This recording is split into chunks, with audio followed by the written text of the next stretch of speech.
रखना चाहता हूँ कि देशभक्ति और राष्ट्र निर्माण है क्या। मुझे आज खुलकर बोलना है और आप लोगों को समझकर सुनना है। मुझे आज खुलकर बोलना है और आप लोगों को समझकर सुनना है।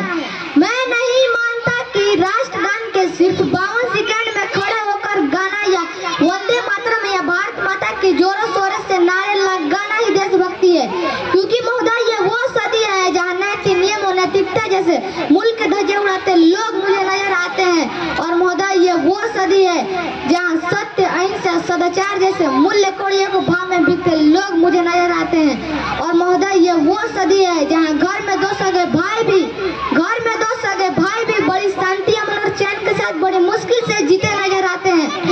और जिस देश के युवा फेसबुक, व्हाट्सएप, इंस्टाग्राम जैसे सोशल नेटवर्क के इनसाइट पर चैटिंग के माया जाल में फंसे नजर आते हैं। मुझे तकलीफ तो तब होती है जब आज का ये नौजवान, जिसके कंधे पर जिम्मेवारी है राष्ट्र निर्माण की और समाज की आसन को जोड़ के रखने की, वही युवा आज पबजी गेम में डूबा और शराब की लत में भीगा नजर आ रहा है। पबजी गेम में डूबा और शराब की लत में भीगा नजर आता है। तो एक सैनिक बनकर सेना में जाना ही देशभक्ति नहीं होती, कि एक सैनिक बनकर सेना में जाना ही देशभक्ति नहीं होती। तब रानी लक्ष्मीबाई से लेकर वीर भगत सिंह से लेकर सुभाष चंद्र बोस से लेकर महात्मा गांधी तक इन्हें हम देशभक्त कहते हैं। परंतु आज मैं देशभक्त कहूँ तो किसे कहूँ?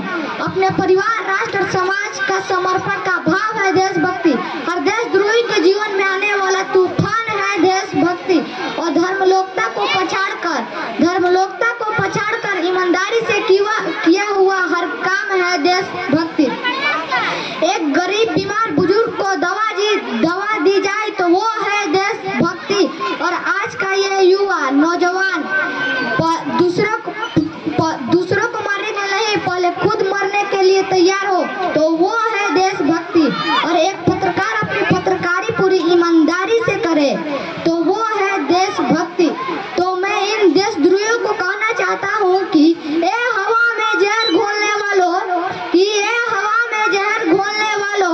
हवाएं हमारे इशारों से बदलती है। तुम क्या तस्वीर बदलोगे हमारी हिंदुस्तान की? इन सारों के जिगर में माँ भारती बसती है।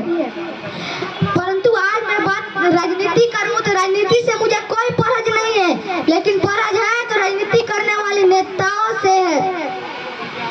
चुना गया वो विधवा राजा नहीं बल्कि सेवक होना चाहिए। हमारा राष्ट्र निर्माण तब संभव होगा जब पटिया किसान के खेत में पानी पहुंचाया जाएगा। हमारा राष्ट्र निर्माण तब संभव होगा जब हमारा आइडल नायक कोई नेता नहीं परंतु वीर कमांडर अभिनंदन होगा। अगर कोई पूछे तो ये पागल था कौन, कि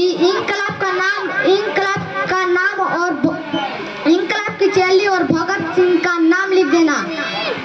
बचा हुआ लहू एक बूंद भी तो उसे निकालना और माँ तुझे सलाम लिख देना। जय हिंद, जय भारत। बहुत अच्छा मनोज कुमार काफी